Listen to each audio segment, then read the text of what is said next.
तमिलनाडु चुनाव से जुड़ी इस वक्त की बड़ी और अहम जानकारी हम आपके साथ साझा कर रहे हैं। शुरुआती रुझान सामने आ चुके हैं और इसमें थलपति विजय की पार्टी ने कमाल कर दिया है। शुरुआती रुझान में टीवी के 97 सीटों पर आगे चल रही है। बड़ी और अहम जानकारी हम आपके साथ साझा कर रहे हैं। बड़ी अपडेट इस वक्त सामने निकल करके आ रही है। शुरुआती रुझान में टीवी के को 97 सीट मिलती हुई नजर आ रही है। वहीं पर तमिलनाडु में एक बार फिर से इतिहास दोहराया जा रहा है।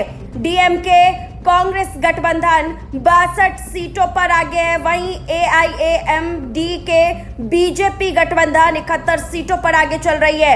वहीं आपको यह भी बताते हुए चले कि एक्टर थलपति विजय की पार्टी टीवीके ने 73 सीटों पर पहले बढ़त बना करके दमदार उपस्थिति दर्ज कराई और अब जो तस्वीरें सामने निकल करके आ रही है उसके मुताबिक 97 सीटों पर यहां पर टीवीके आगे चल रही है। बड़ी और अहम अपडेट हम आपके साथ साझा कर रहे हैं। विजय 2 सीटों पर चुनाव लड़ रहे हैं और दोनों ही सीटों पर एक अच्छी खासी पकड़ उनकी नजर आ रही है।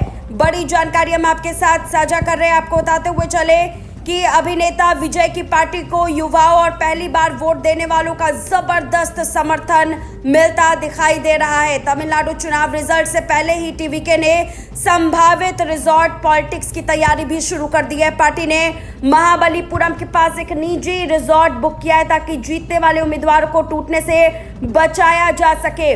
और अभी के लाइव अपडेट आपको बताते हुए चले, तमिलनाडु में चुनावी नतीजे जिस तरह से अब साफ होते हुए जा रहे हैं उसमें टीवी के खेमे को बड़ी बढ़त मिल रही है।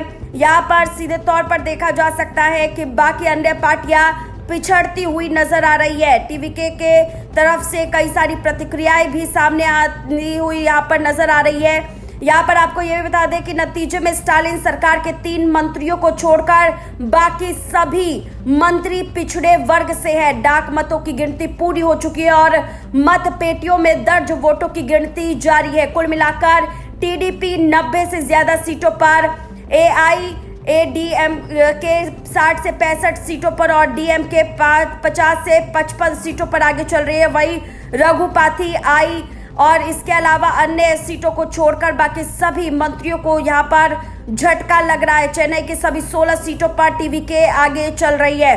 तो तस्वीरें अब बिल्कुल साफ होती हुई नजर आ रही है। 234 सीटों वाली विधानसभा में बहुमत के लिए केवल 118 का जादुई आंकड़ा चाहिए और जिस गति से विजय की सीटें बढ़ रही है वो राज्य में एक बड़े राजनीतिक भूकंप का संकेत है। अगले कुछ घंटों में बिल्कुल साफ हो जाएगा कि क्या थलपति विजय तमिलनाडु के नए मुख्यमंत्री के रूप में शपथ लेंगे या फिर स्टालिन वापसी करेंगे।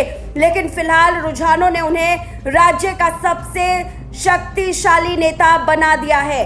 जिस तरह से तस्वीरें सामने निकल करके आ रही है उसमें यहाँ विजय को एक बड़ी विजय मिलती हुई नजर आ रही है।